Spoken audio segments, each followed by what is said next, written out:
உனக்கே தெரியும்ல, சின்ன வயசுல நான் என் படிப்பெல்லாம் விட்டுட்டு அப்பா கூட துணைக்கு போய் வேலை செய்ய ஆரம்பிச்சிட்டேன். அப்ப இருந்தே நான் செய்யற வேலை மட்டும்தான் எனக்கு ரொம்ப முக்கியமா தெரிஞ்சது.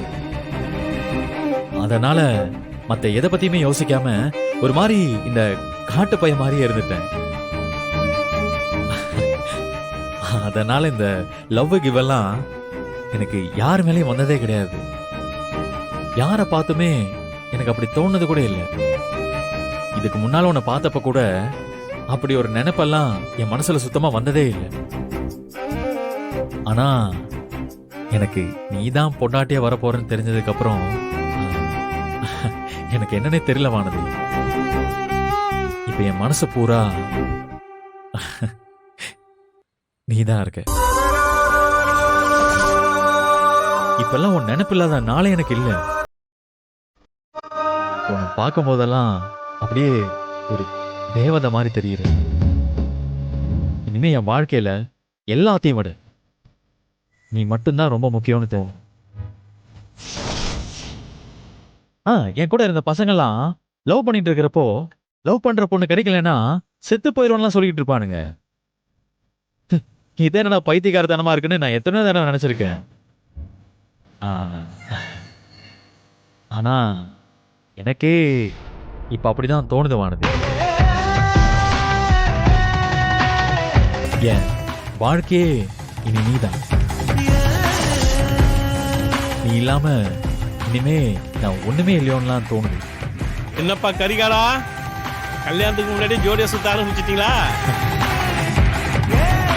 அண்ணே, கட்டிக்க போற பொண்ணு கூட தானே சுத்திக்கிட்டு இருக்கேன். அதுல என்ன தப்பு இருக்கு? அது ஒன்றும் தப்பு இல்லையா? உங்க ஜோடி பொருத்தம் பிரமாதமா இருக்கு. ஆமாப்பா.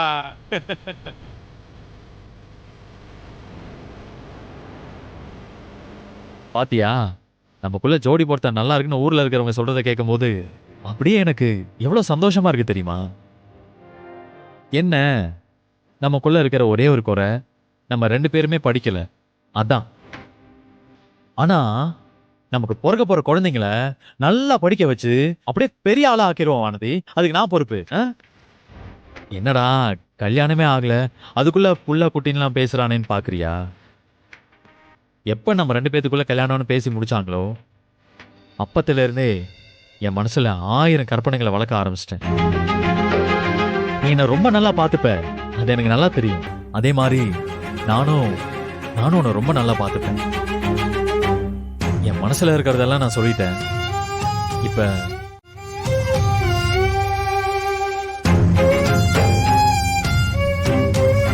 ஏய், அட சும்மா சொல்லுவானது. இல்ல மாமா, நான் சொல்றதுக்கு எதுவுமே இல்ல. சொல்றதுக்கு எதுவும் இல்லையா? ஏய், பேசணும்னு தானே வர சொன்னேன். என்ன பார்க்கணும்னு தோணுச்சோ அதனாலதான் என்கிட்ட பேசணும்னு வர சொன்னியா? எனக்கும் இப்பெல்லாம் உன்னை அடிக்கடி பார்க்கணும்னு தோணுது வானதி. இங்க பாரு, இனிமே உனக்கு என்ன பார்க்கணும்னு தோணுச்சுன்னா எனக்கு ஒரு மெசேஜ் மட்டும் பண்ணு, மாமா உடனே வந்துடுறேன். சரி வா போலாம், உன்னை வீட்டுல விட்டுறேன். இல்ல மாமா, நீங்க போங்க. ஏன் என் கூட நீ பைக்ல வந்தா பாக்குறவங்க கிண்டல் பண்ணுவாங்கன்னு பயப்படுறியா? கிண்டல் பண்ணா பண்ணிட்டு போறாங்க, கட்டிக்க போறவங்க கூட தானே பைக்ல வர. நீ வா போலாம். இல்ல மாமா, வீடு பக்கத்துல தானே இருக்கு, நான் நடந்தே போய்க்கிறேன். சரி பாத்து போ.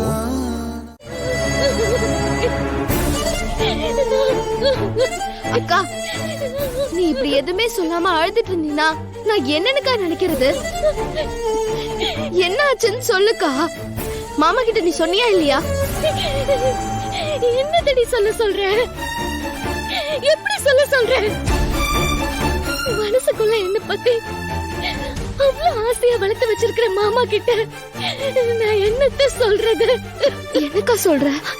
நான் ஏன் மனசுல இருக்கிறத சொல்றதுக்கு முன்னாடி மாமா அதோட மனசுல என்ன இருக்குன்னு என்கிட்ட சொல்லிடுச்சு. அது என்ன, அதோட வாழ்க்கையில வர போற தேவதைய பாக்குதடி.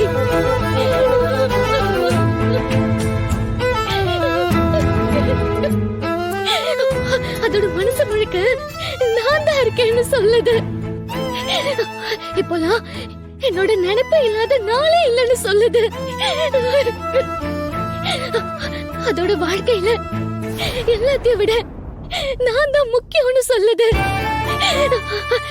நான் இல்லாத வாழ்க்கைய நினைச்சு கூட பார்க்க முடியாதுன்னு சொல்லுது. இப்படி எல்லாம் சொன்னதுக்கு அப்புறம் மாமா கிட்ட என்ன என்னடி சொல்ற?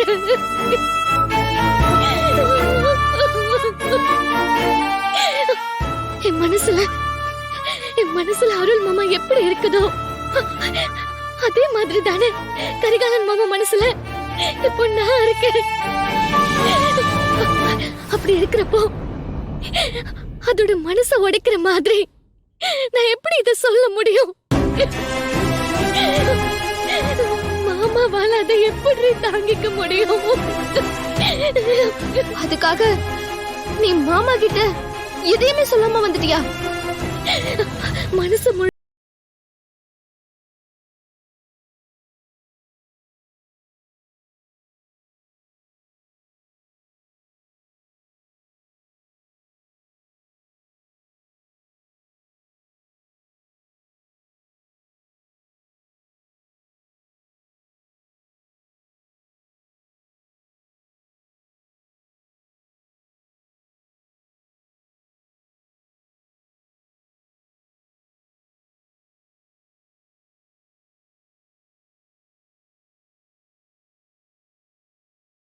தானே தெரியல.